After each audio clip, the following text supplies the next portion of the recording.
Hello everyone, I'm Sister Nandini. It's a pleasure to welcome you to our Satsanga. Satsanga means fellowship with truth. And this is a time when we have an opportunity to answer the questions you've submitted to Self-Realization Fellowship. So let's dive in, shall we? Our first question. I'm a long-time devotee and have never been able to get into chanting. When I attend our meditation group and there is chanting, my mind wanders. I know Master loved to chant. Now you know, we refer to Paramahansa as Master because he's master of himself. So I know Master loved to chant, and I'd like to get more into the spirit of chanting and feel that devotion. Any suggestions? Well, actually you hit the nail on the head in the question. Try to feel devotion when chanting. It's all too easy to follow along with the chants and actually with the prayers and even practice the techniques of meditation where the mind is there, but the heart isn't engaged. There's no devotion. And from there, it's easy for the mind to wander or to go into the subconscious to snooze. I hear that you've recognized that. So what do you do? Well, the neat thing is chanting is a way to rouse devotion. It's why there's a period of chanting at the beginning of meditation. If the thoughts and feelings are not filled with love for God, especially if you're not feeling devotion or love for God, chanting can help. The key is to find personal meaning in the chant. Soon you'll see there's a chant for every feeling, every struggle, every yearning. Not feeling love for God? There's a chant. In my house, with thine own hands, light the lamp of thy love. Going through a dark period, there's a chant. I have made thee pole star of my life. Though my sea is dark and my stars are gone, still I see the path through thy mercy. Are you feeling restless? Now, we don't normally think of restlessness as one of God's qualities. But in O God Beautiful, there is a line, in the river thou art restless. In one restless meditation, I was chanting this chant, and I'm thinking, yes, he is here.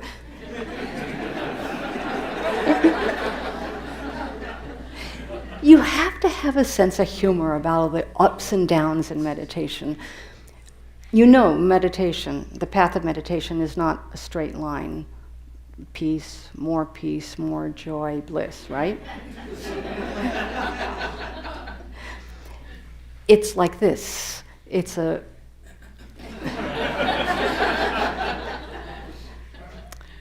cosmic ride. You know, what happens is we're trying to pull off the veils of delusion, right? And whenever we encounter a veil, it feels like we're going down. But if you pull off the veil, then you feel how you're going up. So, whatever you're chanting, take the part of that chant that's most meaningful. Pour all your feeling into it. Light the lamp of thy love, Lord. I need to feel greater love. Change me. Change my darkness to thy light. Repeat the chant over and over with deeper yearning. If you don't feel devotion, tap yearning to feel devotion.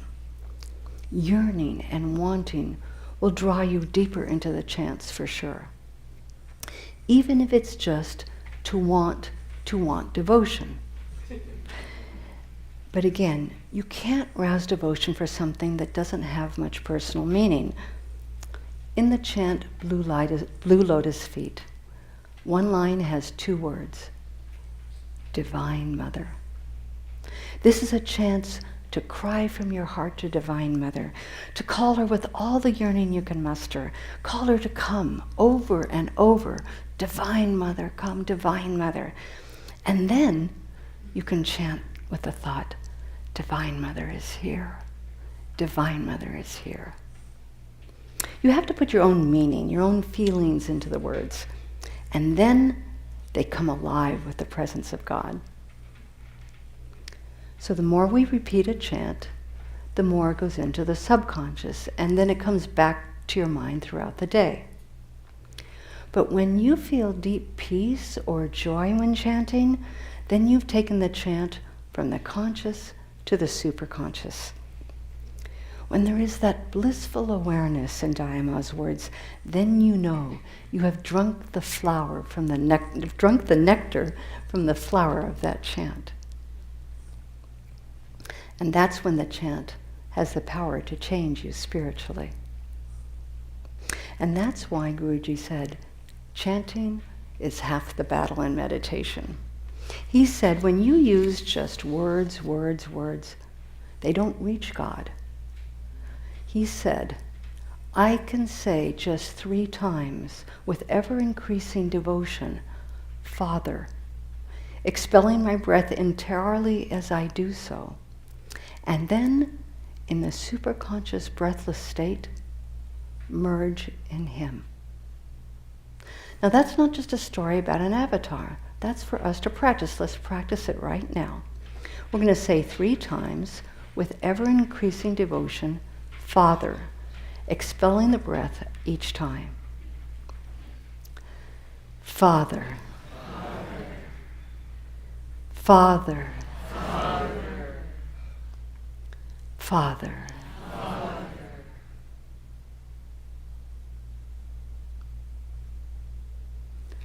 Well, I didn't go into the breathless state, but I feel such a greater closeness to the Father and a deeper interiorization. Guruji said of the SRF YSS chants, they're spiritualized, they're living seeds, and the soil is devotion. He said of the SRF YSS chants, hidden behind the words of all of them is the vibratory power of my prayers. You will feel what I felt when composing them if you sing them with real devotion in your heart.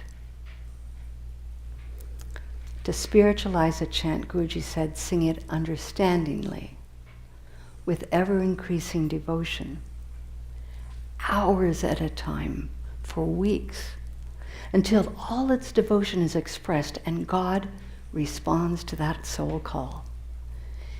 Guruji said, when a song is thus spiritualized, it becomes a living code by which you may draw God into the temple of your heart any time you sing it.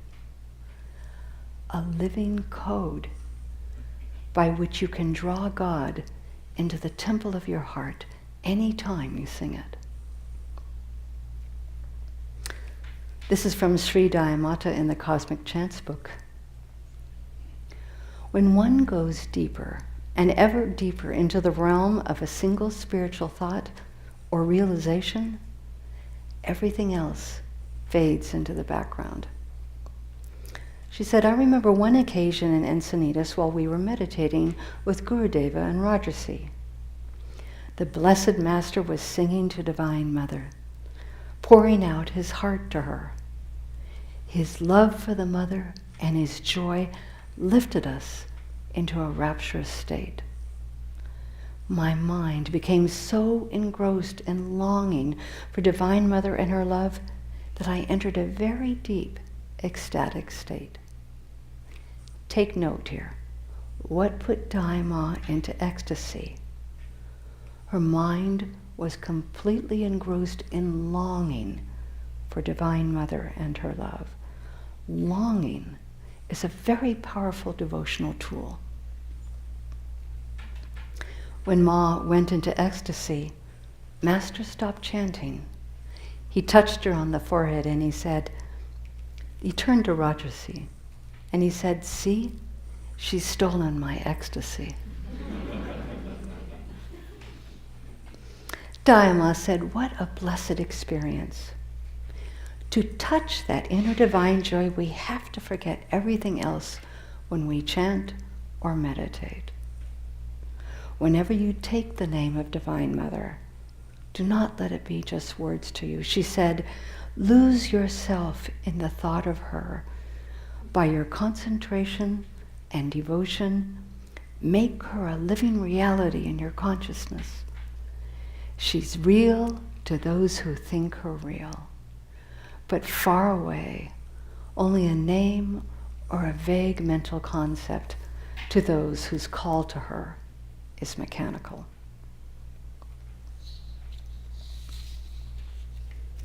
Our next question.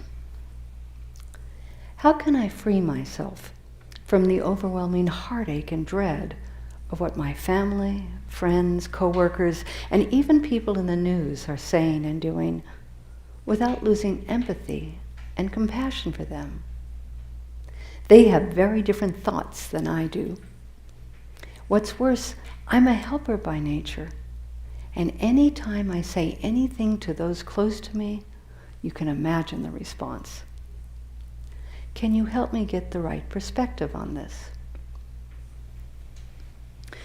Before we answer this question, I want to paint a picture of the cosmic setup.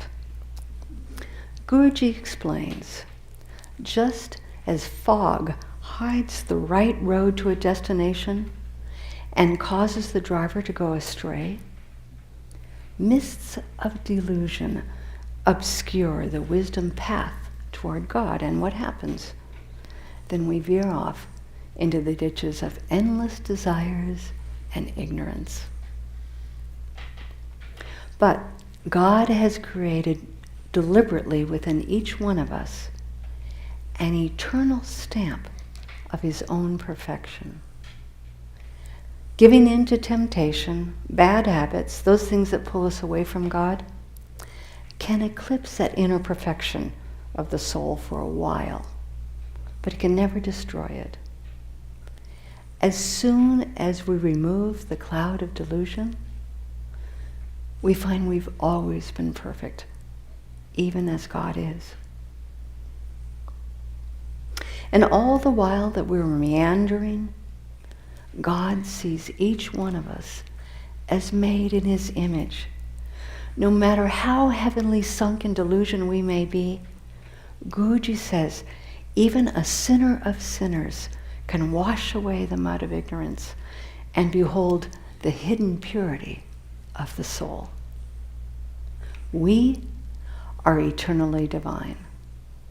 Only temporarily are we enslaved by delusion. This devotee mentioned feeling overwhelming heartache and dread about others' activities. That can be seen like seeing someone stuck in the well and falling in there with them. Of course, compassion is good, but there has to be a balance between feeling and reason, and sometimes we confuse emotion with love. As Master explained, emotion is distorted feeling that will lead you to do the wrong thing. An understanding that's guided solely by the intellect is cold-blooded. It too will teach you to do wrong. But if your understanding is governed by both heart and head, then you have clear vision to see yourself and others. Master once said, I feel for others with the love of a mother, but no one can dissuade me by an appeal to my emotions if my reason or fatherly nature does not concur. To achieve a divine balance between reason and feeling should be the purpose of both man and woman. It's hard to see someone suffering or headed down that road that will cause suffering. And of course we want to do something, and sometimes we can help in a material way.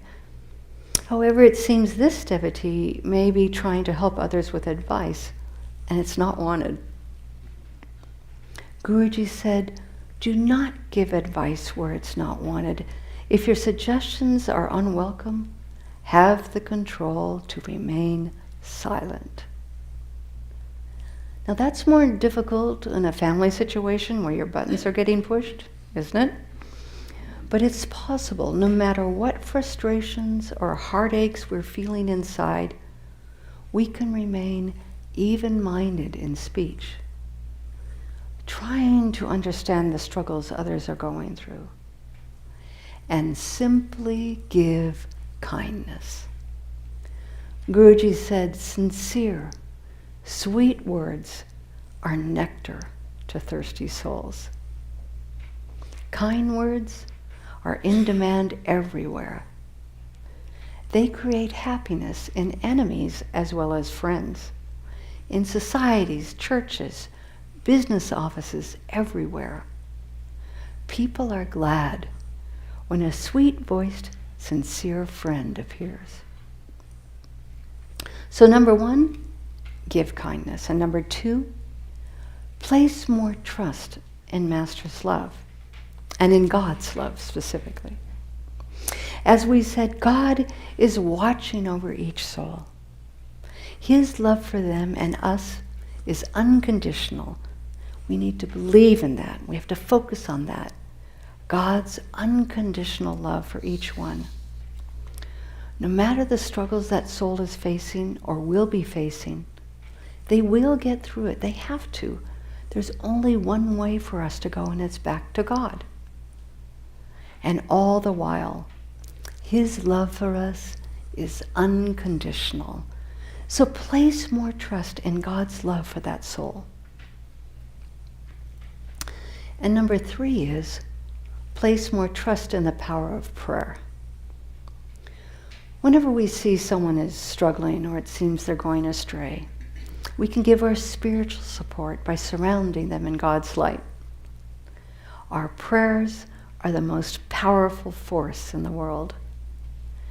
It's the most effective way to bring lasting peace and healing to the world and to anyone in need of God's help. At the end of meditation, practice the healing technique taught by Master. Send healing vibrations for the body, mind, and soul, and for peace in this world. I think most of you know there's a page on our website where you can learn about the Worldwide Prayer Circle. You can submit prayers to the Prayer Council and they'll receive immediate attention. Names submitted are placed in Master's Shrine for 3 months. And the monks and nuns pray in special morning and evening healing services. We feel our most important duty is prayer. And in addition, the SRF Worldwide Prayer Circle, comprised of people all around the world, are practicing the healing technique and serving our worldwide family through prayer. So what have we said? Give kindness. Place more trust in God's love. Place more trust in the power of prayer. And 4 is focus on the positive. No one is all bad. Master said, if you hear someone playing a piano that has a defective key, you're inclined to judge the whole piano as bad. But the fault lies in just one key. Fix it, and you will see that the piano is perfectly good.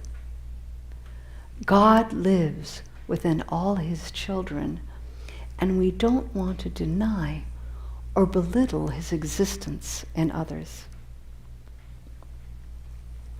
Master says, have only love in your heart for others. That means the really bad guys too. I pray for them. They need our prayers. And for the people close to home, Guruji tells us, the more you see good in them, the more you will establish good in yourself. Hold the consciousness of good. Guruji said the way to make people good is to see the good in them. Do not nag them. Remain calm, serene, always in command of yourself. You will then find out how easy it is to get along. Master said it so beautifully. Good or bad, I love all alike. They are my brothers and sisters, naughty or good, we are His children. Our next question. Paramahansaji often tells us to affirm, I am the infinite. If that's true, whom do we pray to? Before we address the question of to whom to pray, let's first understand a deeper meaning of affirming I am the infinite. At first, it sounds obvious, isn't it? God is infinite. Infinite power, infinite wisdom, infinite love, infinite bliss. So I will affirm I am the infinite. But this devotee must be thinking, that's the same as saying I am God. And if that's so, then to whom am I praying? Master explains. He said, God is omnipresent. Man's soul is made in God's image, and the soul has the seed experience of omnipresence. But the consciousness of omnipresence is hidden in the soul as a tree is hidden in the seed. When we look at the body constantly, we think, we are the body. We are limited to this fleshly form. But just as a seed planted in proper soil springs forth into a tree, from proper meditation instilled in the soul, the consciousness of omnipresence manifests. In meditation, we transfer attention from finite things, the little body in this mortal world, to focus the attention on the infinite. As meditation upon the infinite grows deeper, meditator, meditation, object of meditation become one. Then the mind becomes convinced it's not encased in the body, it is in everything in the body of the cosmos. But Maya, delusion, is very strong. As soon as we open our eyes to the world, we start thinking again, I'm the body that does this and accomplishes that. What will help us? Guruji said, in our conscious waking hours, practice visualizing limitlessness. He said, during the day, when you exercise or eat or walk or work, catch yourself if you're thinking you are the body. Transfer your attention from the body to the infinite by repeatedly looking at your body, followed by repeatedly closing your eyes and looking at your infinite self, spread in vast space. As often as you think you are the body because you happen to look at it or feel the sunshine on it, Guruji says, so often close your eyes and feel infinite space and say within, I am the infinite in the body. When you can equally identify your consciousness and bliss with infinite space, with closed eyes, and with the body during the conscious state, then affirm, I am the infinite space, all creation, and the body. I am the infinite, perceived with closed eyes. I am the infinite creation and the body, perceived with open eyes.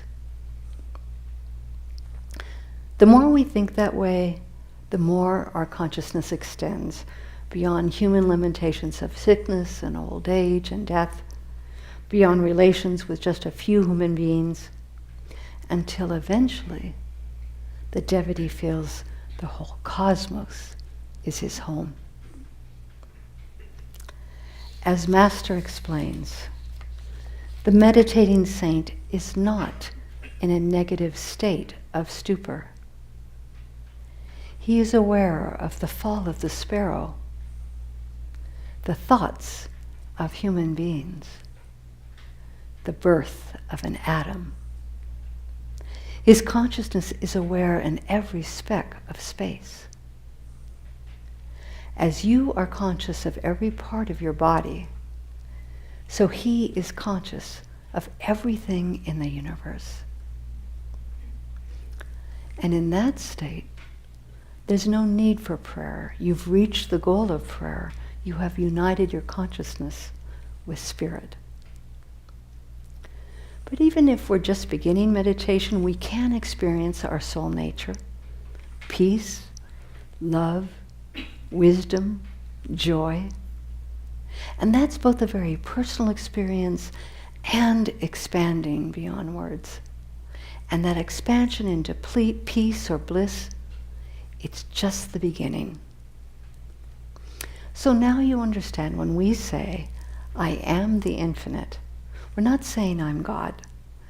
The soul is a seed or a spark of God's consciousness, and we are affirming our true soul nature.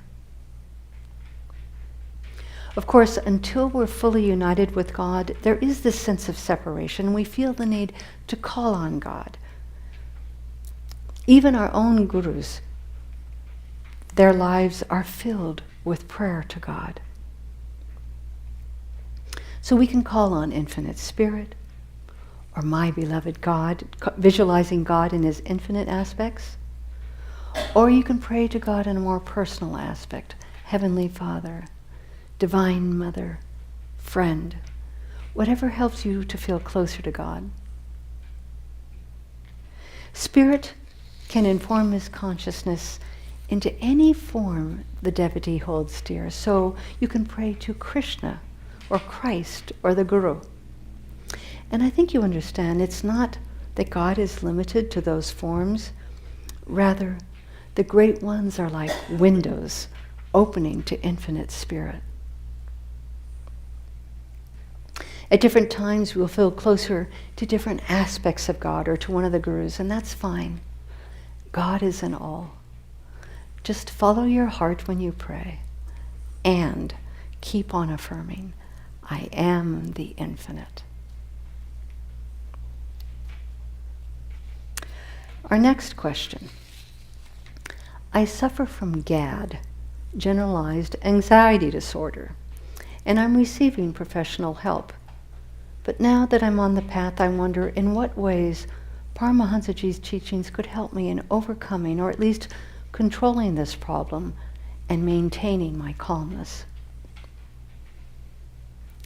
Anxiety, like any feeling, has a whole range, from a little bit of worry to overwhelming. And I don't know to what degree this devotee is experiencing anxiety.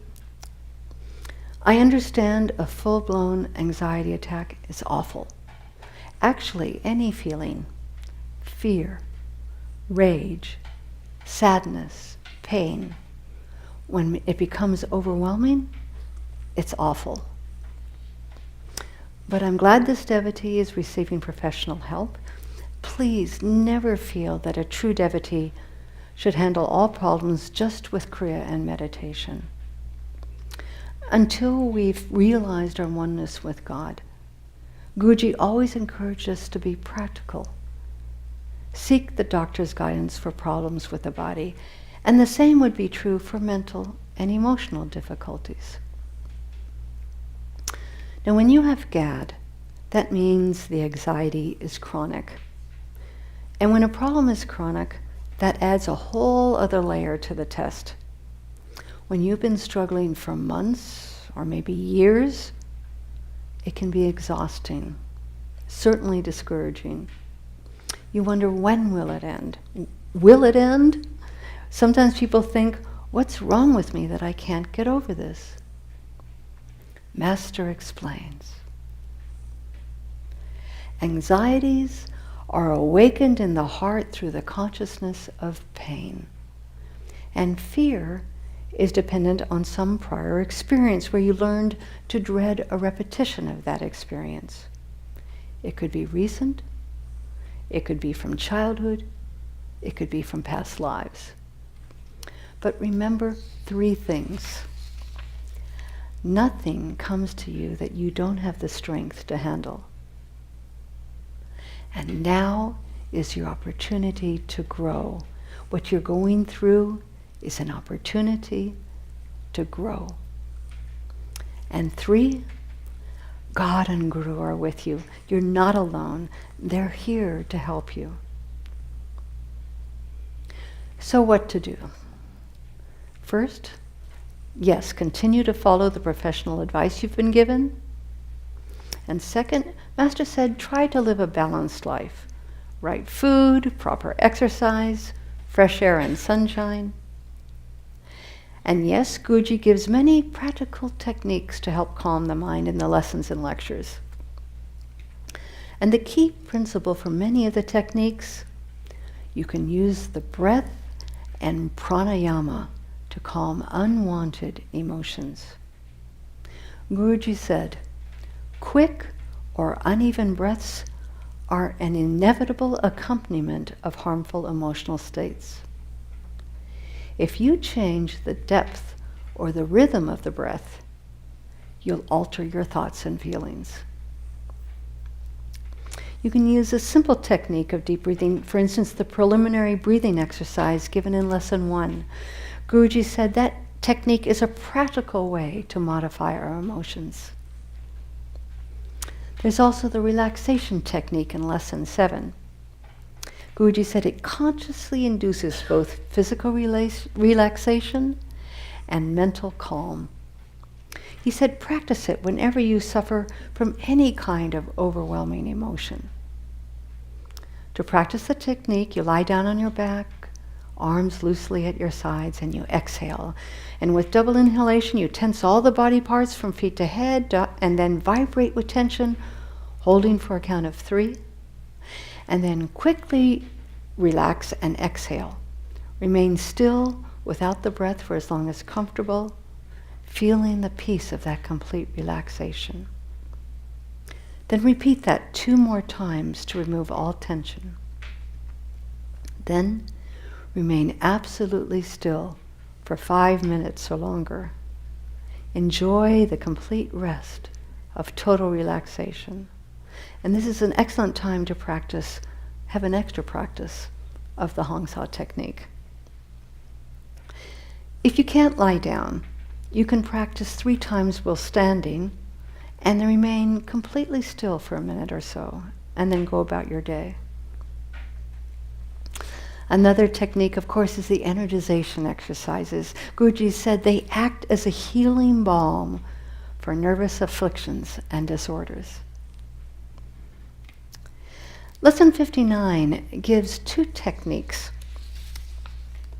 Guruji said in the lesson, fear comes from the heart. If ever you feel overcome by dread of some illness or accident, you should inhale and exhale deeply, slowly, and rhythmically several times, relaxing with each exhalation. He said deep and slow breathing helps the circulation to become normal. If your heart is truly quiet, you cannot feel fear at all. Another technique from Lesson 59. While contracting all the muscles in the body, you inhale and feeling your breath is absorbing the uncomfortable emotion, in this case anxiety, drawing it out of your nerves and brain. Then you hold the breath, and then you relax the muscles and exhale, visualizing anxiety leaving through your breath. Feel the anxiety is being released with relaxation of the muscles. Another suggestion Guruji gives, pick an affirmation or chant or music that steadies your mind or arouses a martial spirit within you. The affirmation can be as simple as, I have the strength and intuition to handle this. God and Guru are with me. Swami Ramtirtha's song is a wonderful chant to rouse the divine warrior. Warrior, not warrior. About meditation. Swami Sri Yukteswar relates a story in the autobiography of a yogi where a very close friend had passed away. And Sri Yukteswar was very distraught when he went to his guru, Lahiri Mahashaya. And Lahiri Mahashaya said to him, Yukteswar, control yourself, sit calmly, and meditate.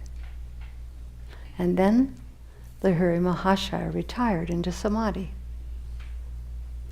Sri Yukteswar said, the afternoon and night passed in unbroken silence. I struggled unsuccessfully to regain an inner composure.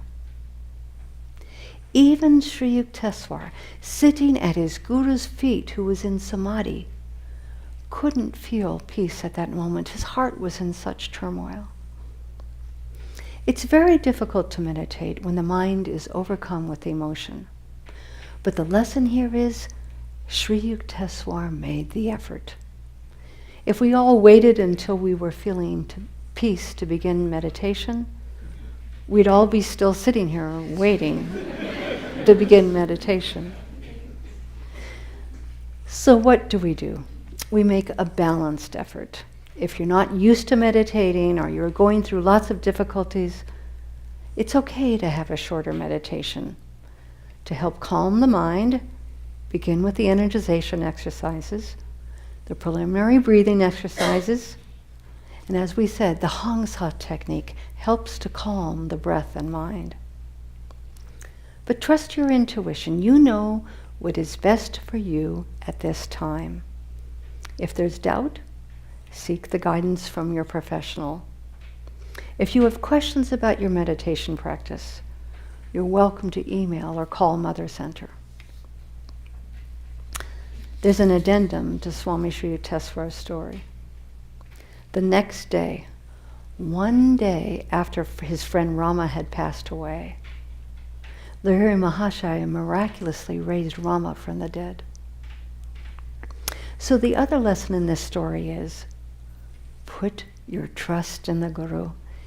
He's working in your life for the highest good, and he will bring you home to God.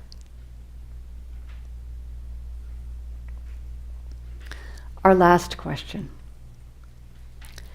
I have been practicing Kriya Yoga for many years.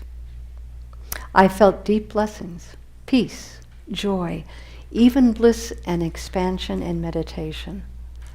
Occasionally, according to what is written in God Talks with Arjuna, I'm still at the beginning, succeeding once in a while in quieting the mind. Now, my body has aches and pains that sometimes make it more difficult to sleep well or meditate deeply. I don't have the energy I did when I was younger, but I'm still working full-time and cannot afford to retire. I do spend about 2.5 hours a day in spiritual study and meditation. I know that I'm not supposed to be looking for results. I know that this is supposed to teach me unconditional love. But at times I feel so discouraged at not having made the grade in meditation. Sometimes it all just feels like effort and struggle. How many here have ever felt discouragement about their spiritual progress? I'd love to give you right now instant concentration, devotion, depth in meditation, which brings bliss and peace and an expansion of consciousness. It comes. And even this devotee, in their discouragement, acknowledges having felt God's bliss. And it can come when you least expect it, right?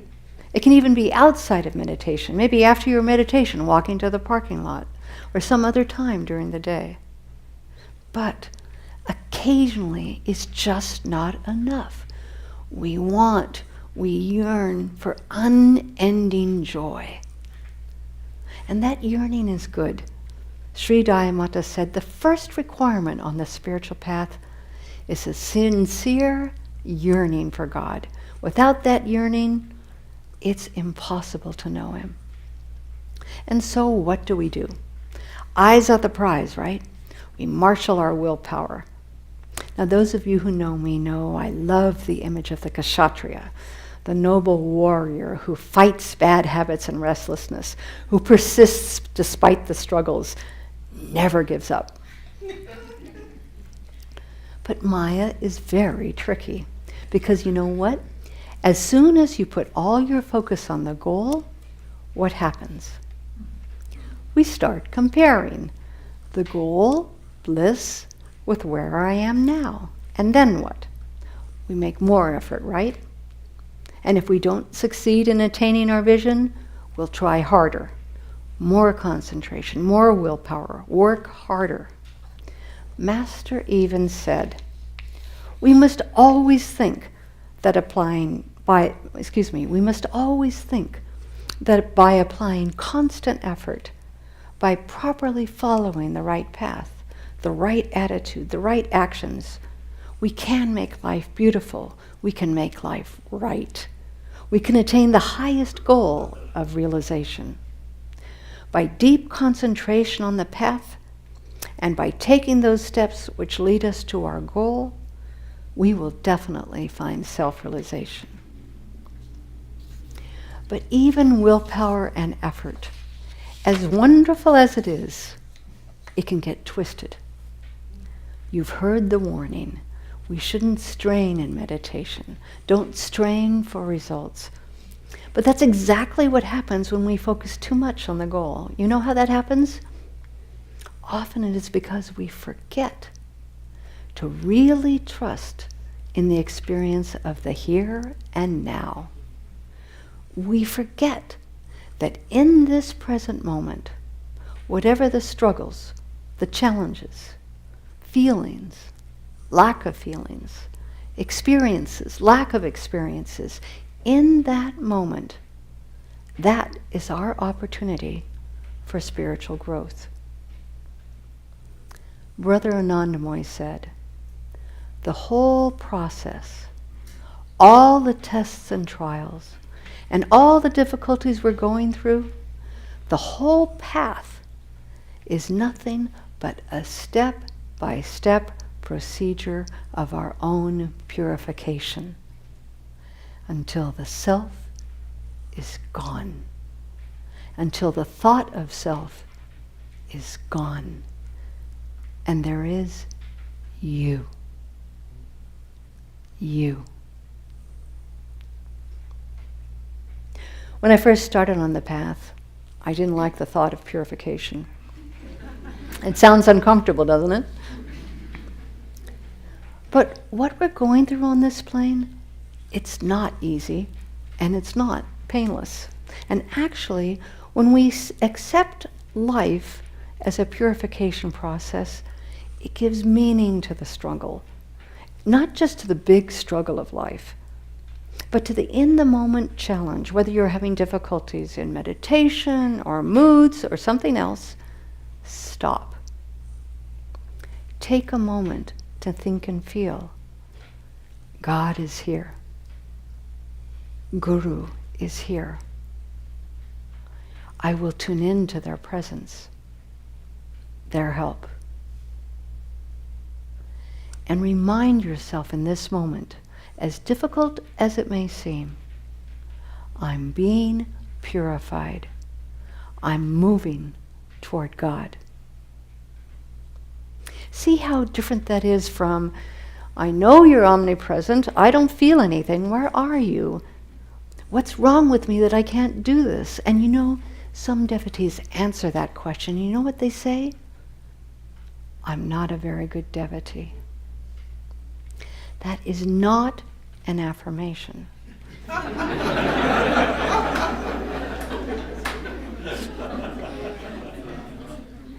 It's not humility, and most importantly, it's not the truth. The truth is, you're walking the spiritual path. And yes, it's got lots of twists and turns. I like to think of it as a grand adventure.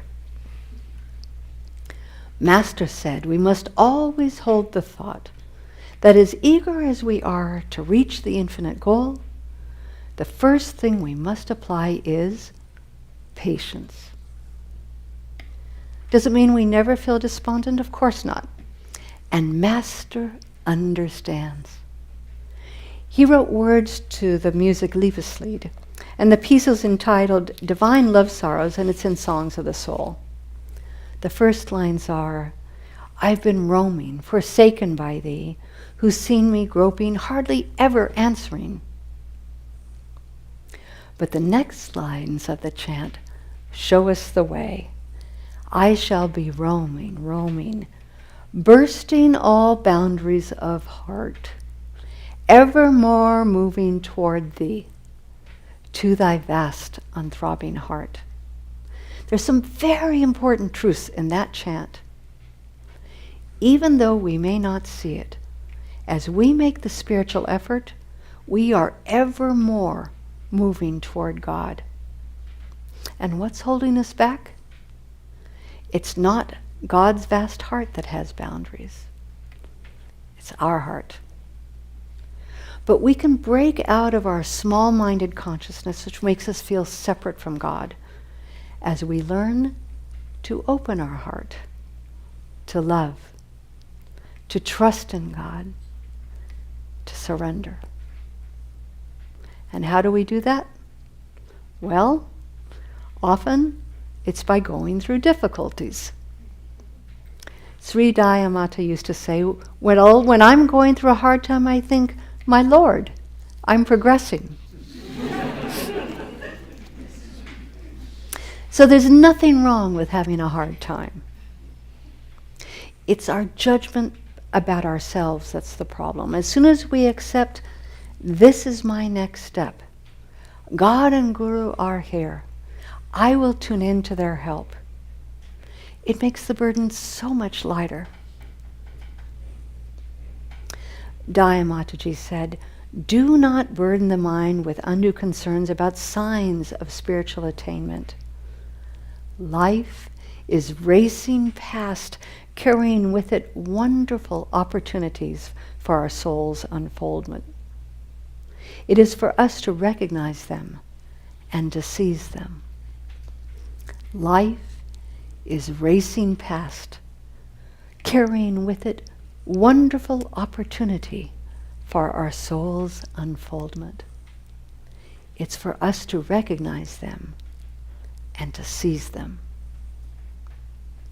To meet everyday challenges with the best that we have within us is in itself a spiritual experience. Sri Dayamata goes on to say, when doubts about your progress beset you, remind yourself of these encouraging words of Guruji. You are moving toward the infinitude of joy. You are moving toward the infinitude of joy, traveling over the quickest and surest path, meditation. Now let's have a period of meditation. And before we begin our prayer, let's take an inventory of our feelings. I think many of you are feeling peace, perhaps a sense of contentment. But let's just say, for the sake of argument, you're in a mood.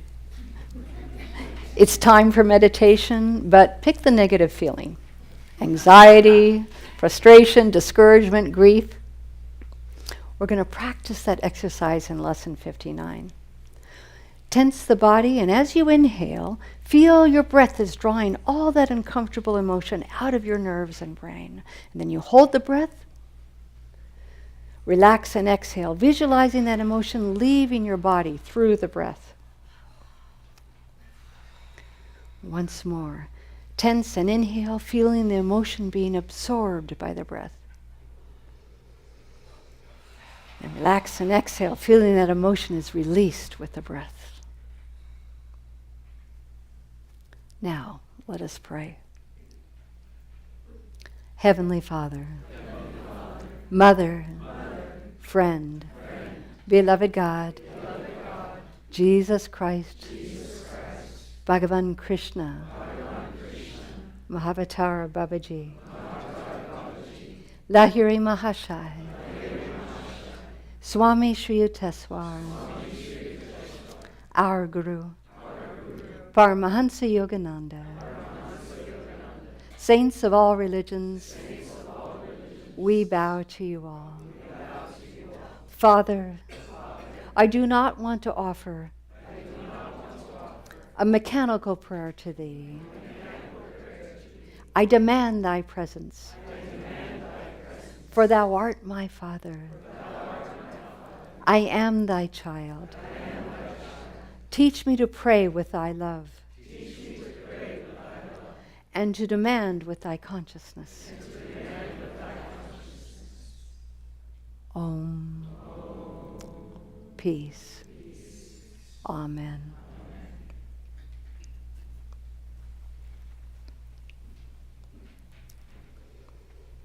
Now expel the breath with a double exhalation. Inhale deeply, tensing the whole body, clenching the fists. Hold the breath to a count of 6, and then exhale and relax. Twice more. Inhale and tense. Hold for a count of 6. Exhale and relax. One more time.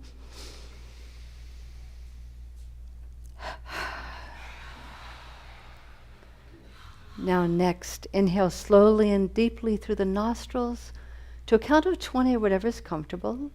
Hold the breath to the same count. Exhale to the same count. Practice this 6 times.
Now practice the Hangsa technique.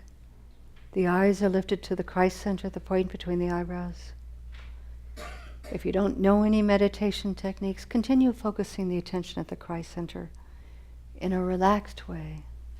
No tension. Just relax in the stillness.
Now, let us practice an affirmation.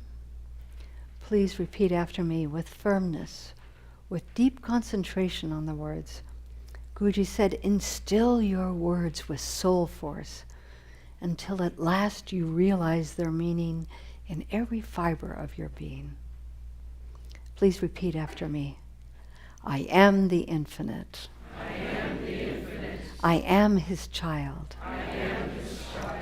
The wave is a bulge of the ocean. The wave is a bulge of the ocean. My consciousness is a bulge of the great cosmic consciousness. My consciousness is a bulge of the great cosmic consciousness.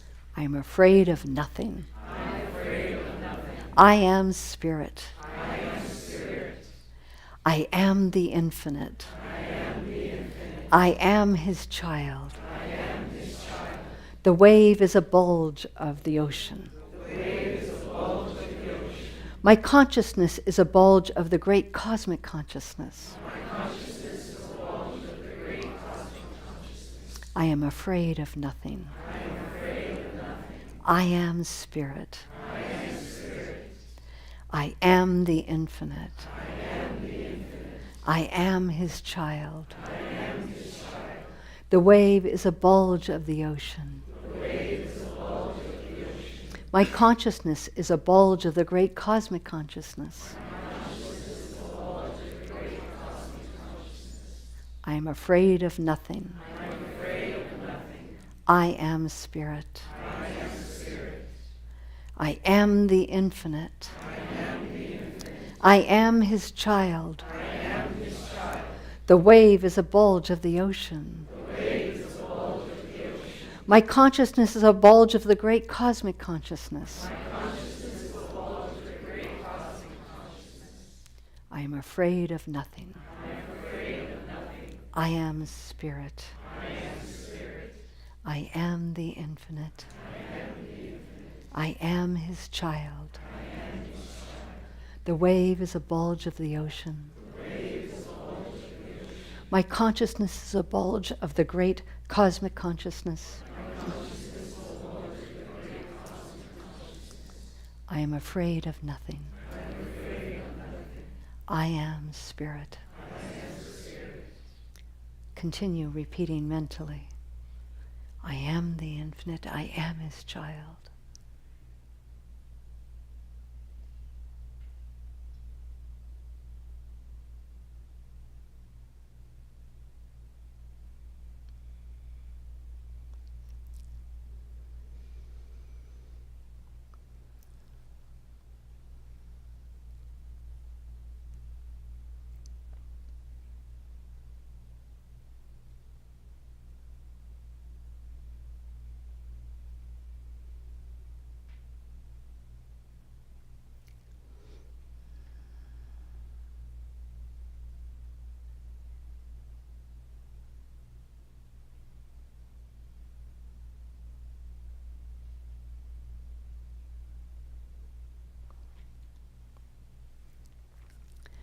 Om.